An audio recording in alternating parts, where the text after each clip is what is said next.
Dear students, आज मैं class 10th की poem 2 fire and ice by Robert Frost को हिंदी में एक्सप्लेन करूँगा। इस पोइम में रॉबर्ट फ्रॉस्ट ने संसार को नष्ट होने के बारे में अपने दो आइडियाज़ बताए हैं।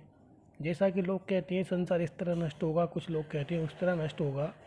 तो रॉबर्ट फ्रॉस्ट ने भी अपने दो आइडियाज़ दिए हैं इस पोइम में, और उसने बताया है कि संसार किस तरह से नष्ट होना चाहिए और किस तरह से नष्ट होगा तो क्या होगा। अब मैं इसको वर्ड टू वर्ड हिंदी में एक्सप्लेन करूँगा।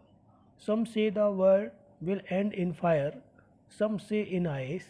From what I have tasted of desire, I hold with those who favor fire. कुछ लोग कहते हैं कि संसार आग से नष्ट होगा। Some say in ice, कुछ लोग कहते हैं कि बर्फ़ से नष्ट होगा। From what I have tasted of desire, लेकिन अगर कोई मेरी इच्छा पूछता है या मैं अपने मन की कहूँ तो I hold with those who favor fire.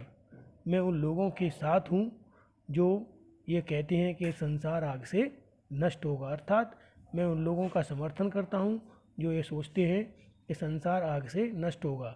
यहाँ पर आग से नष्ट होने के लिए रॉबर्ट फ्रॉस्ट इसलिए कहता है क्योंकि आजकल हमारी पृथ्वी पर ग्लोबल वार्मिंग बहुत हो रही है और उसे ऐसा लगता है कि इतनी गर्मी, इतनी हीट होती है कि एक दिन ऐसा आएगा कि सब कुछ गर्म होकर खुद ही जलने लगेगा और इस तरह संसार आग से नष्ट हो जाएगा।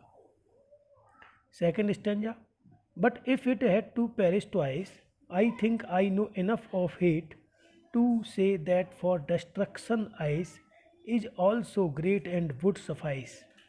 लेकिन but if it had to perish twice, लेकिन अगर मुझे दो बार मरने का मौका मिला तो I think I know enough of hate to say, तो मुझे फिर इतनी नफ़रत है कि मैं चाहूँगा फॉर डिस्ट्रक्शन आइस कि यह संसार बर्फ़ से नष्ट होना चाहिए।